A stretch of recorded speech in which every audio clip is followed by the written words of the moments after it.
오늘은 뜻깊은 날입니다. 어버이날이기도 하고 어버이 주일이기도 합니다. 세상을 살아가는 이 땅의 모든 부모님들, 하나님의 크신 은혜와 자비가 임하기를 바랍니다. 우리 자녀 세대는 우리 부모님 세대를 향하여서 크게 박수로 한번 축하 한번 보내겠습니다. 감사합니다. 축복합니다. 부모님의 은혜는 세상에 어떤 것으로도 표현하기가 어렵습니다. 우리가 찬송가 가사 속에서도 하늘을 두루마리 삼고 바다를 먹물 삼아도 하나님의 사랑과 은혜를 어찌 다 기록할 수 있겠습니까? 이런 표현이 있는데 이와 유사할 정도로 정말 하늘을 종이를 삼고 강을 먹물 삼아도 부모가 우리에게 행하신 그 은혜를 우리가 어떻게 다 표현할 길이 있겠습니까? 상상할 수 없는 은혜와 부모의 언덕으로 살아온 자녀인 줄 알고 어버이날에 한 번 더 이 세상을 살아가는 모든 땅의 부모님들께 감사와 또 영광을 올려드립니다. 그런데 일부에서는 왜 부모를 공경해야 하는가 하는 질문을 던지기 시작합니다. 부모가 우리를 낳아서 먹이고 입히고 공부시키는 것은 당연한데 그게 뭐 공경의 대상입니까? 어른들은 가끔 그런 이야기를 하시던데 아이들에게 효도 받을 생각하지 마라. 아이들이 육아기간 동안 살아온 기간 동안 앞으로 해야 될 모든 효도를 다 했다. 뭐 이런 이야기도 종종 하잖아요. 사실은 키우면서 오는 보람, 아이들이 웃는 얼굴, 행복해하는 모습을 통해서 부모가 받아야 될 모든 효도는 어릴 때 이미 다 받았다. 이렇게 어른들은 표현하기도 합니다만 자녀들은 그 이야기를 해서는 안 되겠죠. 왜냐하면 하나님께서 너희 부모를 공경하라 했기 때문입니다. 그럼에도 불구하고 계속 이런 질문이 나옵니다. 가끔은 여러 가지 살아가는 데 있어서 어려움이 있어서 부모를 버리고 간 경우에 그런 경우도 부모를 공경해야 합니까? 이런 날카로운 질문을 하는 경우도 종종 있습니다. 부모로서 안타까운 일이지만도 그럼에도 불구하고 하나님은 이 모든 것을 다 떠나서 하나님은 10가지 계명 중에 인간이 인간에게 해야 될 첫 번째 계명으로 너희 부모를 공경하라 하셨다는 겁니다. 10가지 계명은 누가 다 알죠? 1에서 4가지의 계명은 인간이 하나님께 마땅히 해야 될 도리와 법도에 대한 계명이고 제5계명에서 10가지 계명까지는 인간이 인간에게 해야 될 법도에 대한 규례입니다. 그런데 참 놀라운 것은요, 살인하지 말라는 계명보다 부모 공경이 앞서 있다는 거예요. 제 개인적 생각으로는 살인을 금지하는 계명이 더 우선시 되어야 하는 법이 아닌가 하는 생각을 갖거든요. 그 얼마나 어마어마한 계명입니까? 그런데 인간이 인간에게 해야 될 계명으로 첫 번째가 뭐라 그랬어요? 부모를 공경하는 겁니다. 그 다음이 살인하지 말라는 계명이에요. 이 말의 의미는 인간이 인간으로서 가장 먼저 해야 될 도리와 법도가 뭐냐? 부모를 공경하라는 것입니다. 왜 부모를 공경해야 할까요? 오늘 이 질문을 시작하면서 여기에 대한 답변으로 성경적에 근거하여서 그 답변을 드리도록 합니다. 왜 부모에게 공경해야 할까? 첫 번째, 부모님이 우리들에게 생명을 주신 분들이기 때문입니다. 아멘. 우리 교회학교 우리 친구들도 저를 보십시오. 말씀은 눈으로 듣는 거예요. 그래야 잘 들려요.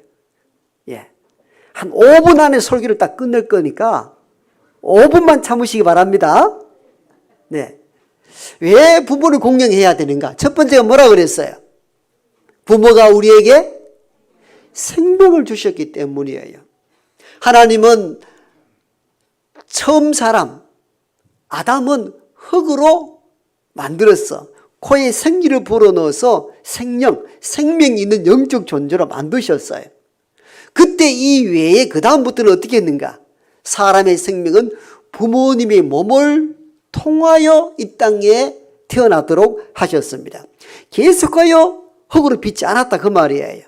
그러므로 이 땅을 살아가는 모든 생명체, 인간들은 부모님의 몸을 빌려서 이 땅에 생명으로 온 것입니다. 그러므로 부모님의 공경해야 될 이유, 목적은 왜?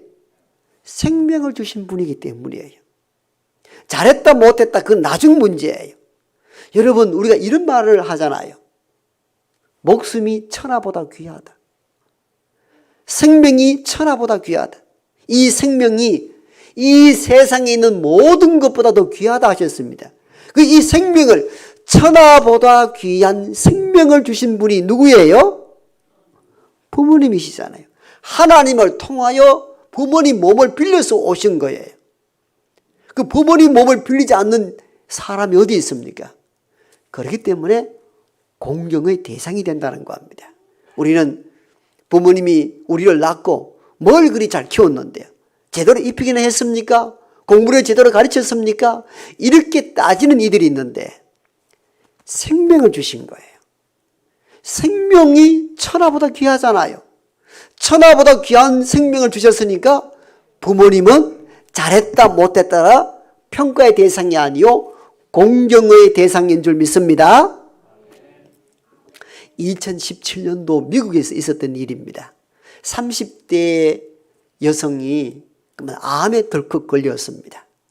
암을 치료하는 과정 속에 몸 안에 아이가 있다는 것을 알게 되었습니다.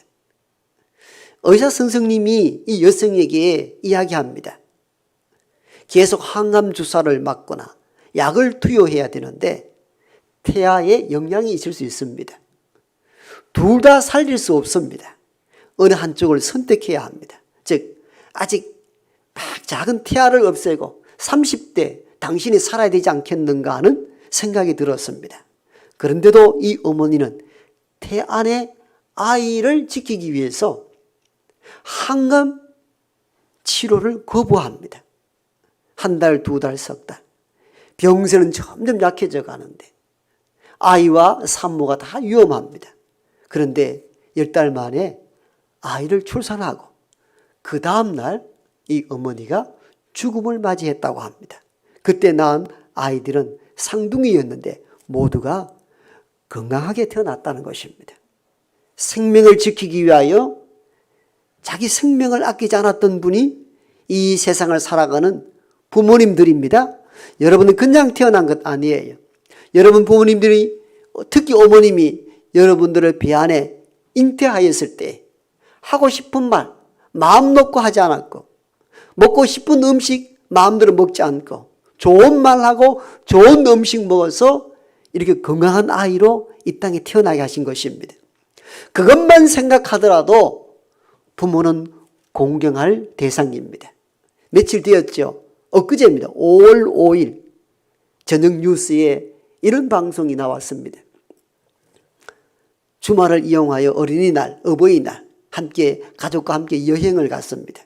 요즘 산천 가보세요. 얼마나 푸르릅니까? 강도 얼마나 막습니까? 집에 아들이 강가에 수심이 깊은지도 모르고 덤벙하고 물에 뛰어 들어갔는데 보니까 얕은 줄 알았는데 2m가 넘어요. 아들을 건지기 위해서 아버지가 뛰어 들어갔습니다. 수영을 할 줄 모르는 아버지였던 것 같아요. 아들을 물속에서 바깥으로 내밀고 아버지가 돌아가셨다는 소식을 들었습니다. 이 아버지의 나이가 40대였어요. 여러분, 부모가 잘 입혔다 못 입혔다, 많은 공부를 시켰다 안 시켰다, 그런 것으로 부모를 판단할 수 있는 대상은 아닙니다. 왜? 부모는 우리들에게 생명을 주신 분들이기 때문입니다. 부모님께 공경해야 합니다. 하나님이 의미 없이 공경하라, 막 힘과 권위로 억누르기 위해서 이 말씀을 주신 것이 아닙니다. 천하보다 귀한 생명을 저와 여러분들에게 주셨기 때문에 부모는 공경의 대상인 줄 믿습니다. 아멘. 네. 두 번째, 하나님은 왜 부모를 공경하라 하셨을까요? 가정과 이 세상의 질서를 위해서입니다. 아니 목사님, 부모 공경이 질서와 무슨 관련이 있습니까? 그런 질문이 들죠. 여러분 잘 들어보면은 하나님이 왜 부모를 공경하라 하였는지를 이유를 알게 됩니다. 지금의 질서, 여러분 질서가 없으면 어떻게 돼요? 교통신호 질서 없이 막 다니면 사고가 많이 일어나겠죠. 교통신호라는 이 신호를 주어서 빨간불 들어올 때는 가지 마라, 파란불 들어올 때는 들어가라, 이런 통제를 통해서 사람들의 목숨을 지켜주기 위해서는 질서가 필요한 것입니다. 질서가 무너지면 어떻게 됩니까? 사회가 혼란되고 오히려 생명에 위험이 다가오기 시작합니다. 그래서 여러 가지 법 질서를 통하여 질서를 확립하는 것이죠. 그런데 하나님이 이 말씀을 주셨을 때는 법이 없었어요. 법 질서가 없었잖아요. 이 세상에 법이 있었던 시기는 그리 오래되지 않았어요. 이런저런 법을 만든 것은 사회의 질서와 평안을 위해서 법 질서, 법의 권위를 가지고 질서를 있게 만든 것이죠. 그런데 하나님의 말씀을 주셨을 때나 고대 사회에서는 법전 자체가 없었어요. 법이 없었을 때 인간을 통제하고 질서 있게 이끌어갈 수 있는 장치가 무엇이 있을까요? 그건 위에 있는 분, 부모를 공경함으로 부모의 슬하에 있는 자녀들이 질서 있게 살아갈 수 있도록 통제장치를 마련했습니다. 그것이 계명 속에 부모를 공경하라 하는 두 번째 이유입니다. 여러분 우리 가끔 이런 경험 있을 때가 있죠. 여러분 부모님이 1박 2일이나 2박 3일 또 길기는 한 3박 4일쯤 어디로 좀 여행 간다, 집안에 갔다 온다, 외갓집에 갔다 온다 하고 너희들 하루쯤 지내라 이렇게 하면 기분이 좋아요, 싫어요? 아, 싫은 분도 있구나. 제가 어렸을 때는요, 엄마 아빠가 어디 간다 그러니까 너무너무 기분이 좋았어요. 왜 그랬을까요? 그렇죠, 맞아. 숙제도 안 해도 되고 막 너 혼자 낮잠 자도 되고 너무너무 편하잖아요. 자유가 있는 거예요.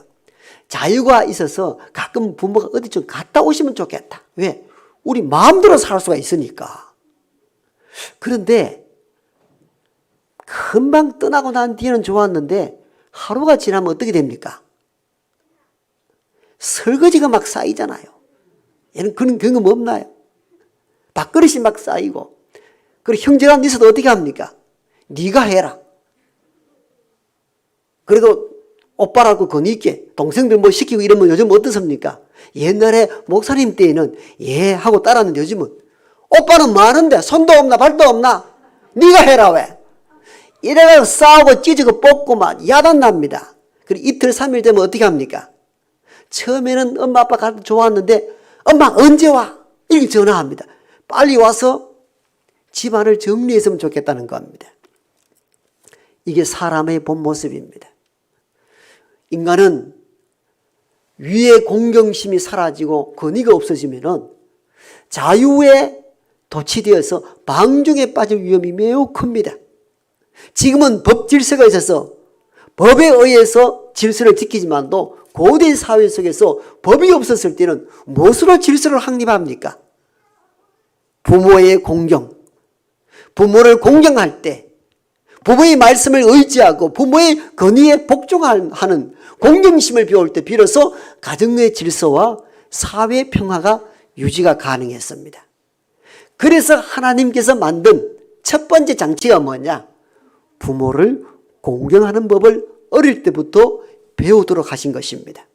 하나님이 그냥 명령을 주신 것이 아니에요.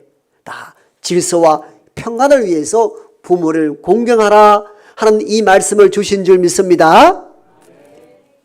세 번째, 왜 부모를 공경해야 할까요?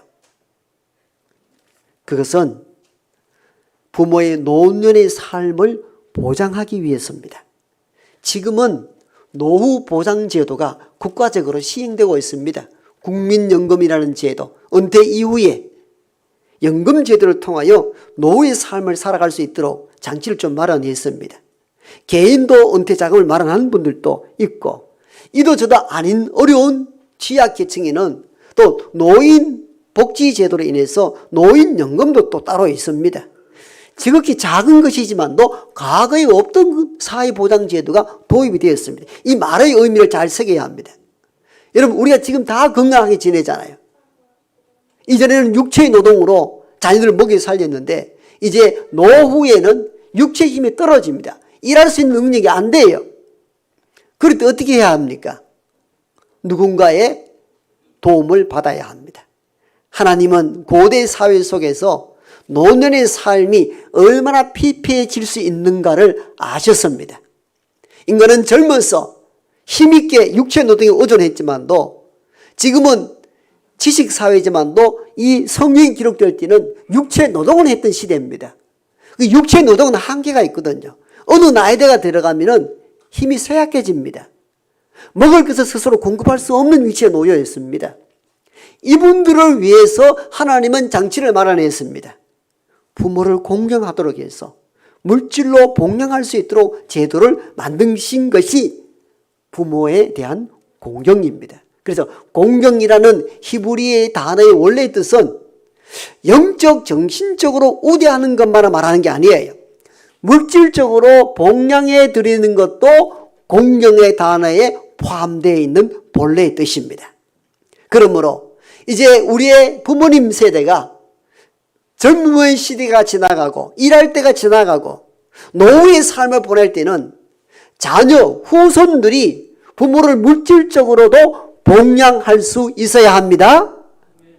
그런 의미에서 주신 것이 너 부모를 공경하라 하는 것입니다. 자, 이 말씀을 연구하고 설교를 준비하다가 여러 사례집을 찾아봤더니 사회보장제도를 가장 먼저 창안한 분이 누군지 알았어요. 그분이 누굴까요? 하나님이세요. 하나님이 사회보장제도를 가장 먼저 창안한 분이십니다. 여러분 성경에 보면은 고아와 가부를 환난 중에 돌아보며 너 부모를 공경하여 복양하도록 계명으로 주신 분이 하나님이 있어요. 어쩌면 사회보장제도 지금은 대중화되었습니다마는 이 모든 근원과 출발은 하나님의 계명으로부터 왔던 것입니다. 그러므로 자녀 세대의 손에 살아가는 우리 모두는 나이 드시고 은퇴하신 어르신 부모님을 복양하는 것이 근본임을 깨닫고 부모를 공경하여 물질로 복양하는 우리 모두가 되기를 소망합니다. 자, 이제 마지막 네 번째입니다. 그 이제 4분 했죠. 1분 남았습니다. 예. 마지막 왜 부모를 공경해야 할까요? 부모를 공경함으로 우리가 복종과 겸손을 배울 수 있기 때문입니다. 여러분, 부모님의 건의와 힘으로 우리가 복종도 배우고 순종도 배우고 겸손을 배웁니다. 어디 가서 이걸 배웁니까? 여러분, 학교 교육도 한계가 있어요. 가정에서 부모를 공경함으로 부모의 말을 듣고 복종할 줄 알고 겸손을 배움으로 바른 사회 인상이 형성이 됩니다. 옛날에, 요즘은 이런 단어를 쓰지 않죠. 제가 클 때만 하더라도요, 버릇 없고 예의가 없고 막 살아가는 사람들을 어르신들은 이렇게 불렀습니다. 예의 후레자식 같은 놈. 들어보셨나요? 후레자식이라 그랬어요.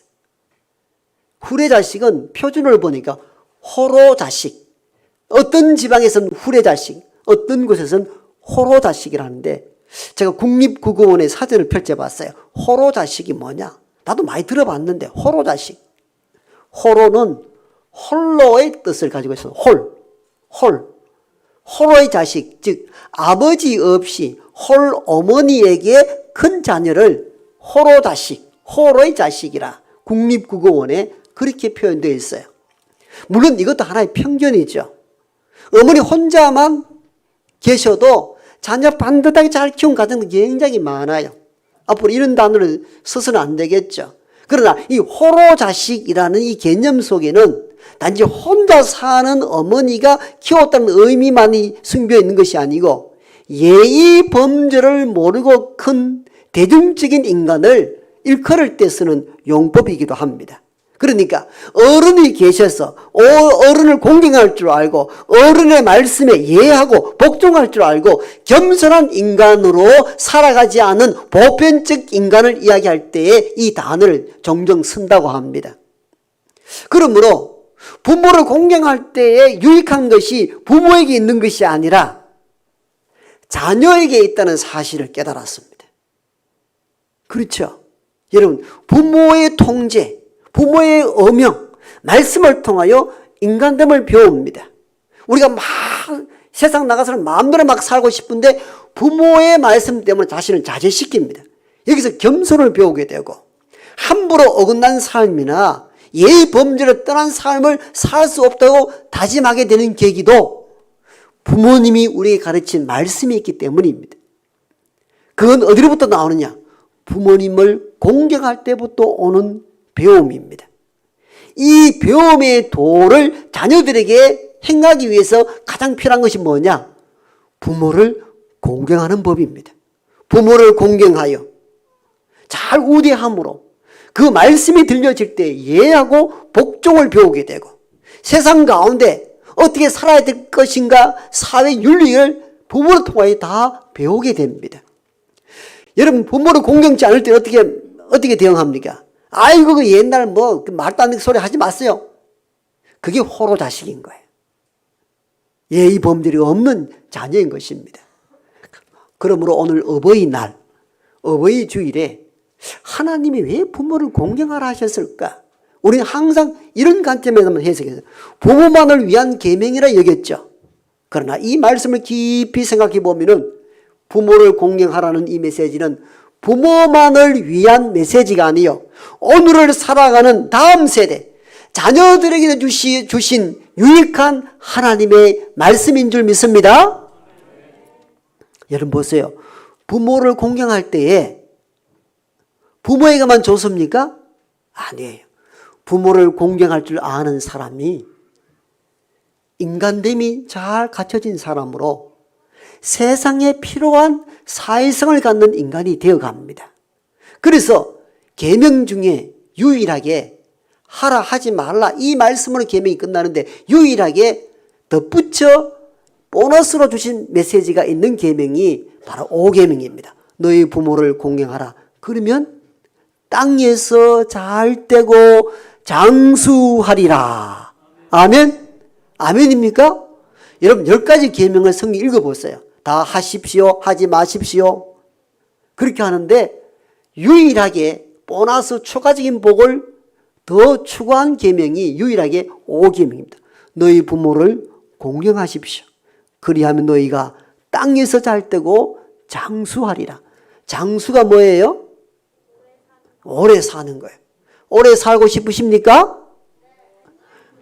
그러면은 부모를 공경하십시오. 네, 부모를 공경하는 거예요.